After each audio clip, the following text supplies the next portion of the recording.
নমস্কাৰ বন্ধুসকল, অসমীয়া হেল্থ টিপছলৈ আপোনালোক সকলোকে স্বাগতম জনাইছোঁ। বন্ধুসকল, ঠাণ্ডা পানী খালে শৰীৰৰ পিয়াহ মৰে আৰু গৰম পানী খালে আমাৰ শৰীৰৰ বেমাৰ দূৰ কৰে।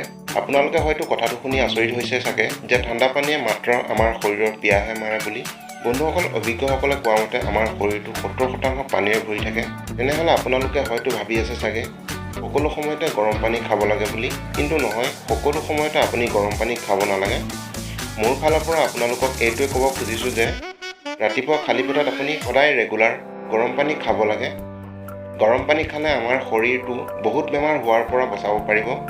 বন্ধুসকল, প্ৰতিদিনে গৰম পানী খোৱাৰ ফলত আমাৰ শৰীৰটোত কি ক্ষেত্ৰত লাভ হ'ব, এই বিষয়ে সকলোখিনি কথা এই ভিডিঅ'টোত মই আপোনালোকৰ সৈতে শ্বেয়াৰ কৰিম। গতিকে বন্ধুসকল, ভিডিঅ'টো সম্পূৰ্ণকৈ চাবলৈ নাপাহৰিব আৰু লগতে ভিডিঅ'টো লাইক আৰু চেনেলটো ছাবস্ক্ৰাইব কৰি দিবলৈ নাপাহৰিব। টিপছ নম্বৰ 1, গৰম পানী খালে আমাৰ শৰীৰত জমা হৈ থকা বিষাক্ত পদাৰ্থবোৰ নষ্ট কৰি দিয়ে।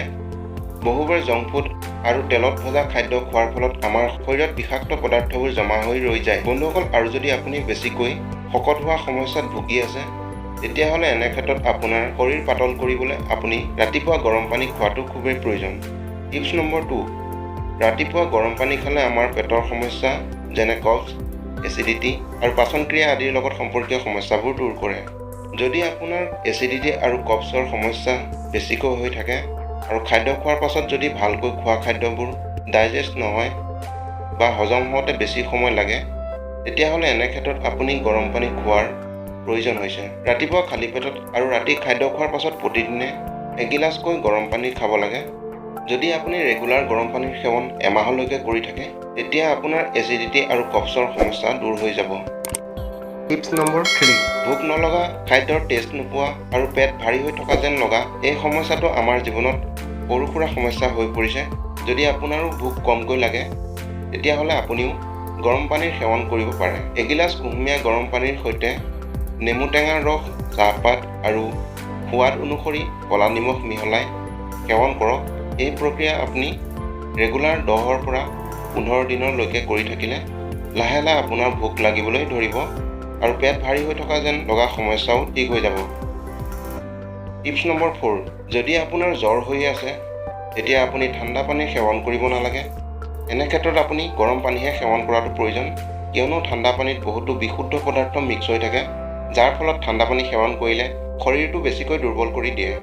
আপোনালোকে সকলোৱে জানে চাগে, পানী গৰম কৰাৰ ফলত পানীত থকা বিশুদ্ধ পদাৰ্থবোৰ মাৰি দিয়ে। সেইকাৰণে যদি আপোনাৰ জ্বৰ হৈ আছে, তেতিয়াহ'লে আপুনি ঠাণ্ডা পানী সেৱন কৰাৰ পৰিৱৰ্তে আপুনি গৰম পানী সেৱন কৰক। গৰম পানীয়ে জ্বৰ ভাল কৰাত আপোনাক সহায় কৰিব।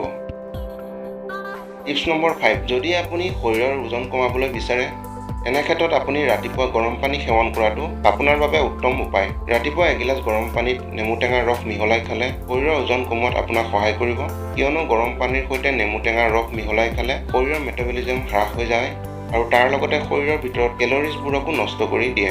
যদি আপুনি কেলৰিজ কম কৰিব বিচাৰে আৰু আপোনাৰ শৰীৰটো ৱেট লছ কৰিব বিচাৰিছে, তেতিয়াহ'লে আপুনি গৰম পানী সেৱন কৰাটো খুবেই প্ৰয়োজন।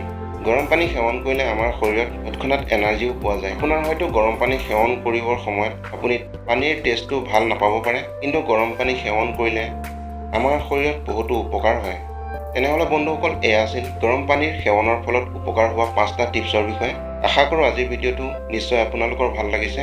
যদিহে ভিডিঅ'টো ভাল লাগিছে, লাইক কৰি দিবলৈ নাপাহৰিব আৰু লগতে ভৱিষ্যতে এনেধৰণৰ ভিডিঅ' চাবলৈ চেনেলটো ছাবস্ক্ৰাইব কৰি দিবলৈ নাপাহৰিব। পুনৰ এক নতুন ভিডিঅ'ত লগ পোৱাৰ আশাৰে মই আপোনালোকৰ পৰা বিদায় লৈছোঁ। ধন্যবাদ।